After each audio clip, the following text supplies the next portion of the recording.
আমরা ঈমান আনি দুইটা শব্দকে বিশ্বাস করার মাধ্যমে। একটা হলো লা ইলাহা ইল্লাল্লাহ, আল্লাহ ছাড়া কোনো মাবুদ নাই, কোনো উপাস্য নাই, কোনো ইবাদতের উপযুক্ত কেউ নাই। 2 নাম্বার মুহাম্মাদুর রাসূলুল্লাহ, নবী মুহাম্মাদুর রাসূলুল্লাহ হচ্ছেন নবী। মুহাম্মাদুর রাসূলুল্লাহকে শুধুমাত্র যদি কেউ নবী মানে তাহলে তার ঈমান পরিপূর্ণ হবে না। ভালো করে খেয়াল করুন, রাসূলুল্লাহকে যদি আপনি অন্যান্য নবীর মতো শুধুমাত্র একজন নবী, ওয়ান কাইন্ড অফ নবী মানে, তাহলে আপনার ঈমান পরিপূর্ণ হবে না। কি জন্য পরিপূর্ণ হবে না? কারণ আমার নবী শুধুমাত্র নবী না, নবীর আরো 2টা বৈশিষ্ট্য আছে। 1 নাম্বার হলো তিনি চূড়ান্ত এবং শেষ নবী, এটা আপনাকে বিশ্বাস করতে হবে। আমি সহজে বলি, আল্লাহকে যদি শুধুমাত্র আল্লাহ হিসাবে গ্রহণ করি তাহলে ঈমান পরিপূর্ণ হয় না। যে অনেকগুলো ইলাহ আছে তার মধ্যে আল্লাহ একজন, নাউজুবিল্লাহ। তো নবীকে যদি শুধুমাত্র আপনি নবী হিসাবে গণ্য করেন যে 1,24,000 মতান্তরে 2,24,000 নবী আসছে, আমাদের নবী মুহাম্মাদুর রাসূলুল্লাহ তিনিও একজন নবী, তাহলে আপনার নবীর ব্যাপারে যে আকীদা পোষণ আল্লাহ তাআলা করতে বলেছেন সেটা পরিপূর্ণ হচ্ছে না। মনে হচ্ছে যে তিনিও একজন নবী, তারপরে নবী আসতেও পারে, যেতেও পারে, নাও আসতে পারে, এরকম একটা ধারণা থেকে যায়। এজন্য আল্লাহ তাআলা বিভিন্ন জায়গায় রাসূলের একটা লকব, একটা উপাধি লাগিয়ে দিয়েছেন, খাতামুন নাবিয়্যিন। আমার নবী মুহাম্মাদুর রাসূলুল্লাহ শুধুমাত্র নবী না, বরং তিনি সর্বশেষ এবং চূড়ান্ত নবী। তারপরে আর কোনো নবী আসতে পারে না, পারবে না, এই বিশ্বাস আপনাকে করতে হবে। নাম্বার 2, আমার নবী চূড়ান্ত নবী, এটা মানার পরে বিশ্বাস করতে হবে আমার নবীর থেকে শ্রেষ্ঠ আর কোনো নবী পৃথিবীতে আসে নাই, আসার তো কোনো প্রশ্নই নেই। এখন সমস্যা হচ্ছে এই 2টা বিশ্বাসের ক্ষেত্রে আপনারা গত সপ্তাহে একটা বিষয় খুব আলোচনা শুনছেন এবং এটা গুরুত্বপূর্ণ আলোচনা। একজন মুমিন হিসাবে দেখবেন মাঝে মধ্যে হুজুররা শুধুমাত্র বলে কাদিয়ানীদেরকে কাফের ঘোষণা করতে হবে। শোনেন না আপনারা? শুনছেন না? আপনাদের কি মনে হয় কাদিয়ানীদেরকে আসলে কাফের ঘোষণা করা দরকার, নাকি ওরা ওদের মতো আছে, থাক, সমস্যা কি? মনে হয় না মাঝে মধ্যে? পৃথিবীতে যদি হিন্দু ধর্মের লোক থাকতে পারে, বৌদ্ধ ধর্মের, খ্রিস্টান ধর্মের, নাস্তিকরা যদি থাকতে পারে, তাহলে কাদিয়ানীরা ইসলামের পরিচয় নিয়ে থাকবে, সমস্যা কোথায়? ভালো নাম নিয়েই তো আছে, মনে হয় না? কিন্তু সব সহজ জিনিস আসলে সহজ নয়। যে ব্যক্তি হিন্দু ধর্ম, তার সাথে আমাদের কোনো বিরোধ নাই, সে তার ধর্ম হিন্দু ধর্মের নামে পালিত করবে, যত কিছু আছে সব পালন করবে, সব ব্যবস্থা সরকার করে দেবে। খ্রিস্টান ধর্মের লোক খ্রিস্টীয় পরিচয়ে সে পরিচিত হতে থাকবে, সব ধর্মীয় কৃষ্টি কালচার সে পালন করবে। এমনি ভাবে বৌদ্ধ, ইহুদি যারাই আছে প্রত্যেকেই তার নিজের ধর্মের পরিচয়ে পরিচিত হবে, এটা তার অধিকার। কিন্তু কাদিয়ানীদের সাথে আমাদের সমস্যা হলো, কাদিয়ানীরা দাবি করে মুসলমান, অথচ মুসলমানদের যে আকীদা বিশ্বাস সেগুলো লালন করে। তাহলে আপনার একটা সন্তান যদি হুট করে বলে যে উনি অমকে আমার বাবা, বলেন তো কেমন লাগবে? আপনি তাকে চেনেন না, জানেন না, আপনার কোনো কিছু তার মধ্যে নাই, দুনিয়ার কেউ বিশ্বাস করে না যে ওই লোকটা আপনার ছেলে, কিন্তু সে বলতেছে আমি অমুকের ছেলে। আপনি মানতে পারবেন?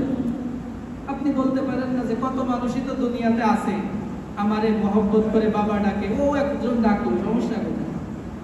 সমস্যা হলো এই ডাকার মধ্যে গড়বড় আছে। আপনি যদি এটাকে রহিত করতে না পারেন, এটাকে যদি আপনি দফা রফা করতে না পারেন, এক পর্যায়ে সে দাবি করতে করতে আপনি যখন মারা যাবেন, আপনার সম্পদ নিয়ে সে টান দিবে, কারণ আপনি দুনিয়ায় বেঁচে থাকাকালীন সেটার একটা সুরাহা করে যেতে পারেন না।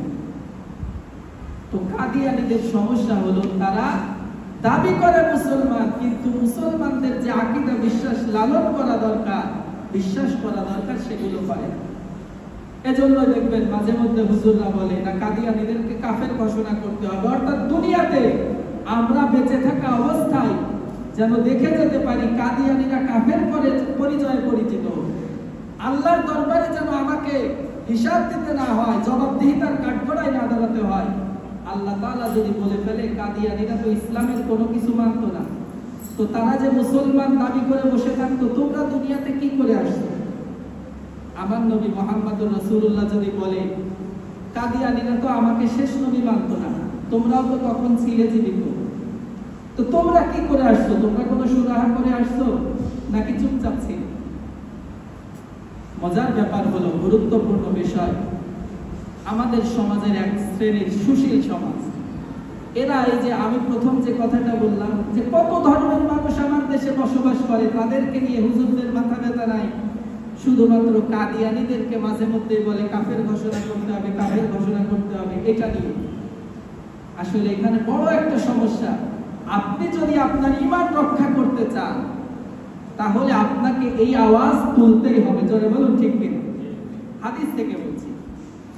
আপনারা জানেন ঈমান ভঙ্গের, ঈমান নষ্ট হওয়ার কিছু কারণ আছে। আফসোসের বিষয়, আমাদের মুসলমানরা ওযু ভঙ্গের কারণ জানে কিন্তু ঈমান ভঙ্গের কারণ জানে না। ওযু করে না করে নামাজ পড়া যায় না, আর আপনি 100 বার ওযু করেছেন কিন্তু আপনার ঈমান নাই, তাহলে এই নামাজ কোনো কাজে আসবে না। তাহলে ওযু ভঙ্গের কারণ যেমনি ভাবে আপনাকে আমাকে জানতে হয়, ঠিক তদ্রুপ ভাবে ঈমান নষ্ট হয়ে যায়, ঈমান ভঙ্গ হয়ে যায় যে কারণে, সে কারণগুলো আমাদের জানা দরকার। আমি অনেক দিন আগে আলোচনা করেছিলাম, যদি আপনাদের প্রয়োজন পড়ে আবারও আলোচনা করব পরে। তো ঈমান নষ্ট হওয়ার একটা মৌলিক কারণ হলো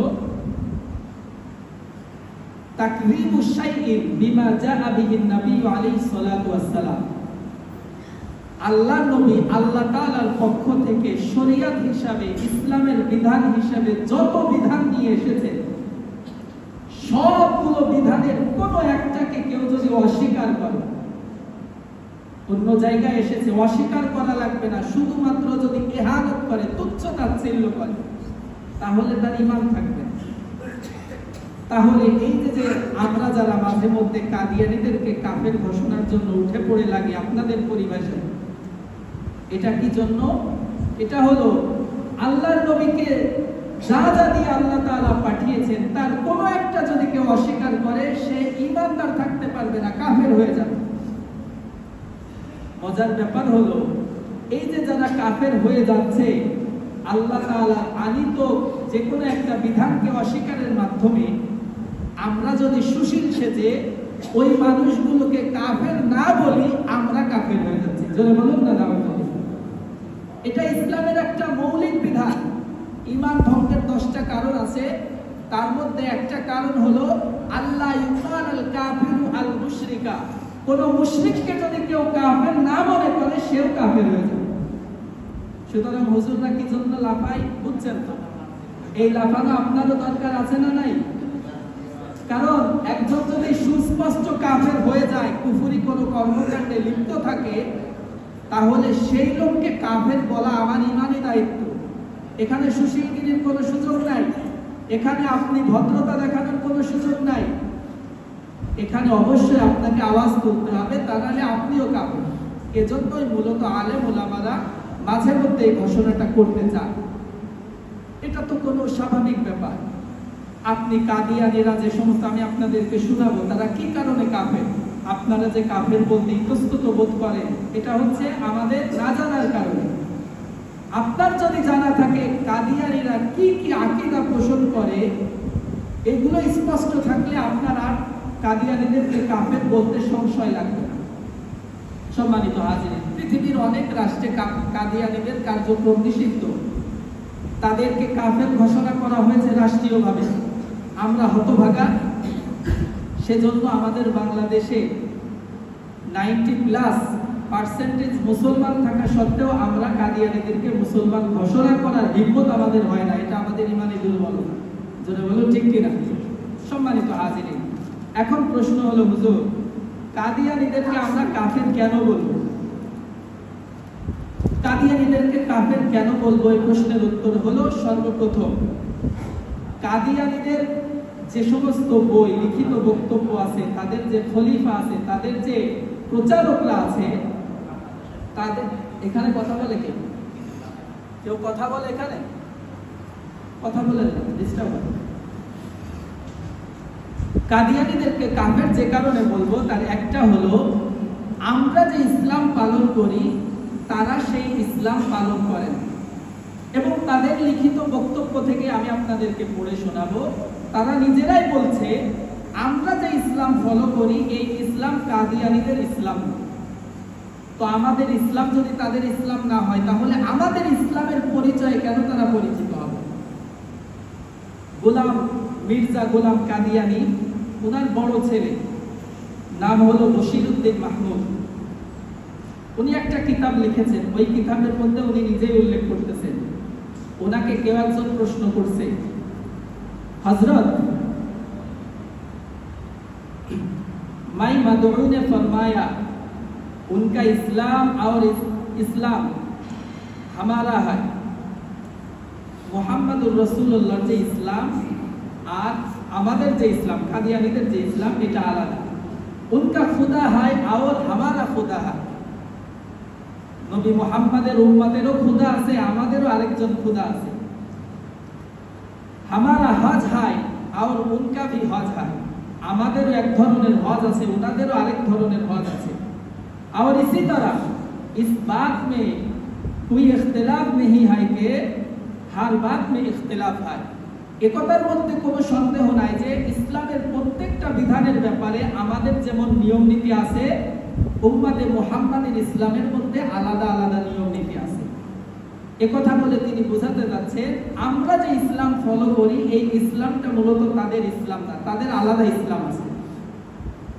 তো রাসূলুল্লাহ সাল্লাল্লাহু আলাইহি ওয়াসাল্লামের পক্ষ থেকে যে আদেশ, কোনো ব্যক্তি যদি আমার শরিয়াত বাদ দিয়ে অন্য কোনো শরিয়াত, অন্য কোনো ইসলামকে গ্রহণ করতে চায়, তাহলে সেটা কোশ্চিনকালেও গ্রহণ করা হবে না। সরাসরি আল্লাহ তাআলা কোরআনের আয়াত দিয়ে আমাদেরকে শুনিয়েছেন, ওমাই ইয়াবতাগি গায়রাল ইসলামি দীনান ফালা ইউকবাল মিনহু। ইসলাম বাদ দিয়ে অন্য কোনো ধর্মকে কেউ যদি তাদের আদর্শ রূপে গ্রহণ করে, দিন রূপে গ্রহণ করে, ফালা ইউকবাল মিনহু, কোশ্চিনকালেও সেই ধর্ম, সেই আদর্শ আল্লাহর দরবারে গৃহীত হবে না। সুতরাং তাদের কাফের হওয়ার জন্য এতটুকুই যথেষ্ট। 2 নাম্বার, তাদেরকে কেন আমরা কাফের বলবো? তারা আমরা যেমন নবী মুহাম্মদুর রাসূলুল্লাহকে সর্বশেষ নবী এবং চূড়ান্ত নবী মানি, গোলাম আহমদ কাদিয়ানীর যারা অনুসারী আছে তারা মুহাম্মদুর রাসূলুল্লাহকে সর্বশেষ এবং চূড়ান্ত নবী মানেন না। এবং তাদের বক্তব্যে এটা স্পষ্ট আছে। গোলাম আহমদ কাদিয়ানীর একজন খলিফা আছে, ওনার নাম হলো হাকিম নুরউদ্দিন। উনি একটা কিতাব লিখেছেন, ওই কিতাবের মধ্যে উল্লেখ আছে, এক শখস নে হযরত খলিফাতুল মসিহ সে সওয়াল কিয়া है। ওই খলিফাকে, মির্জা গোলাম আহমদ কাদিয়ানীর খলিফাকে আমাদের মতো সাধারণ একজন মানুষ গিয়ে জিজ্ঞেস করছে, হযরত মির্জা সাহেবকে মাননে কে বেগায়ের নাজাত হয়? আমি যদি গোলাম আহমদ কাদিয়ানীকে না মানি তাহলে কি আমার কোনো মুক্তির উপায় আছে? প্রশ্ন করছে। তো ওনার খলিফা উত্তর দিচ্ছে, ফরমায়া अगर खुदा का कलाम सच है, যদি আল্লাহর যে কিতাব নাজিল হয়েছে ওই কিতাব যদি সত্য হয়ে থাকে, তো মির্জা সাহেবকে মাননে কে বেগায়ের নাজাত नहीं हो सकती। তাহলে গোলাম আহমদ কাদিয়ানীকে মানা ছাড়া আল্লাহর পক্ষ থেকে নাজাতের কোনো ফায়সালা নাই, নাজাতের কোনো সুযোগ নেই। তাহলে সরাসরি মুহাম্মদুর রাসূলুল্লাহর স্থানে তারা নাউযুবিল্লাহ গোলাম আহমদ কাদিয়ানীকে বসিয়েছে।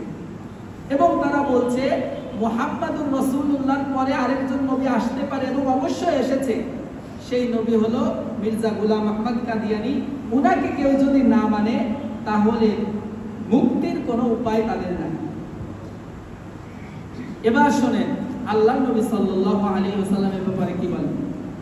আল্লাহর নবী সাল্লাল্লাহু আলাইহি ওয়াসাল্লাম স্পষ্ট করে বলেছেন, আমি সর্বশেষ নবী, আমার পরে আর কোনো নবী আসবে না। এই কথাটা বলতে কি একদিন হযরত আলী রাদিয়াল্লাহু তাআলা আনহুকে আল্লাহর নবী কোনো এক যুদ্ধে যাওয়ার সময় নবী করিম সাল্লাল্লাহু আলাইহি ওয়াসাল্লাম নিজে সেনাপতির দায়িত্ব গ্রহণ করেছেন, এবং হযরত আলী রাদিয়াল্লাহু তাআলা আনহুকে মদিনা দেখার জন্য প্রতিনিধি হিসাবে রেখে যাচ্ছেন, খলিফা হিসাবে। তো আলী রাদিয়াল্লাহু তাআলা মনে মনে একটু অখুশি হয়েছেন, জিহাদে যাব, আমাকে নিচ্ছে না। তো রাসূলুল্লাহ সাল্লাল্লাহু আলাইহি ওয়াসাল্লাম টের পেয়ে বলছেন, আনতা মিন্নি বিমানজিলাতি হারুন মিন মুসা। আলী, তুমি টেনশন করো না, তোমার সাথে আমার যে সম্পর্ক, এই সম্পর্কটা হলো মুসা এবং হারুনের যে সম্পর্ক ছিল ওই সম্পর্কের মতো। সুবহানাল্লাহ। অর্থাৎ হারুন আলাইহিস সালাম যেমনি ভাবে মুসা আলাইহিস সালামকে সদা সর্বদা সর্বক্ষেত্রে সহযোগিতা করত, মানসিক শারীরিক যত ধরনের সাপোর্ট প্রয়োজন সবকিছু দিত, তুমি আলী আমাকে সব রকম সহযোগিতা এবং সাপোর্ট করো, সুতরাং তোমার টেনশনের দরকার নেই। তবে আল্লাহর নবী সাল্লাল্লাহু আলাইহি ওয়াসাল্লাম এই কথা বলার পরে বলছেন, ইল্লা আন্নাহু লা নাবিয়্যা বাদি। মুসা এবং হারুন উভয়ে তো দুইজন নবী ছিলেন, কিন্তু তুমি সহযোগিতার ক্ষেত্রে মুসা হারুনের মতো, কিন্তু আমি নবী মুহাম্মাদের পরে তো আর কোনো নবী আসবে না, এই জন্য এদিক থেকে তুমি একটু আলাদা, তুমি কিন্তু আবার নবী হতে পারবা না। এই কথা বলে আল্লাহ রাসূল স্পষ্ট করে বললেন, আমার পরে কোনো নবী আসতে পারবে না। শুধু তাই নয়, আল্লাহর নবী সাল্লাল্লাহু আলাইহি ওয়াসাল্লাম ইন্তেকালের পূর্বেই তারপরে যে অনেক ভণ্ড নবীর আবির্ভাব হবে এই ব্যাপারে আমাদেরকে অনেক আগেই সতর্ক করে গিয়েছেন। আল্লাহ নবী বলেছেন, লা তাকুমুস সাআ হাত্তা তালহাকা তাবাইলু মিন উম্মতি বিল মুশরিকিন।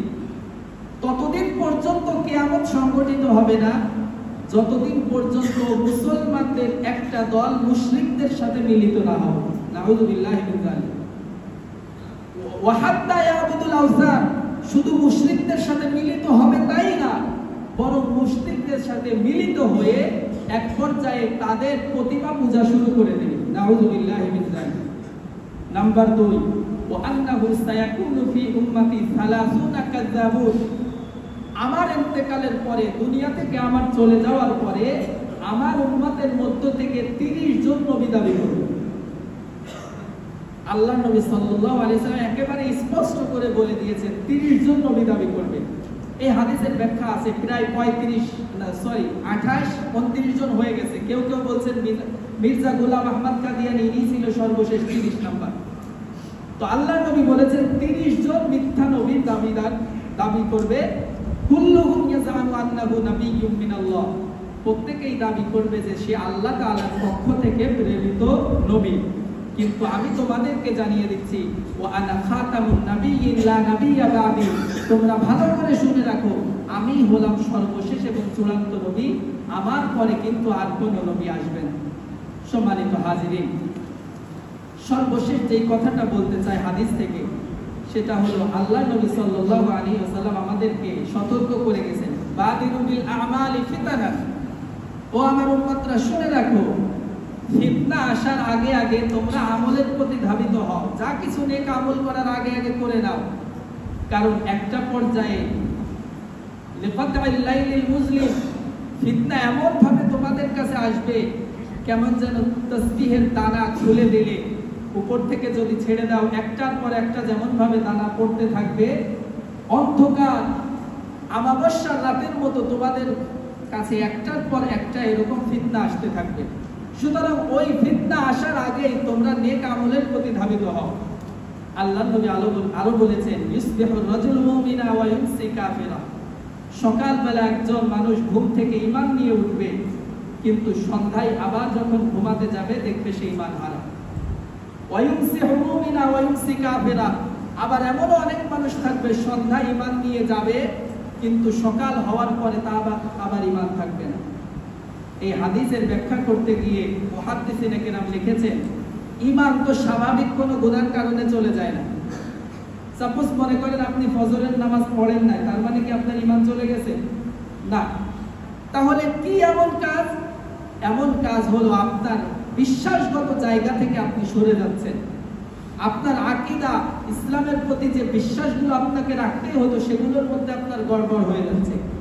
এজন্য আপনার দুনিয়াতে দেখা যাচ্ছে সব ঠিক আছে, আপনি নামাজও পড়তেছেন, সব করতেছেন, কিন্তু আল্লাহর রাসূল বলছেন হঠাৎ এমন কোন আকীদা আপনি পোষণ করে ফেলেছেন যার কারণে আপনার ঈমান হারা হয়ে যাচ্ছে।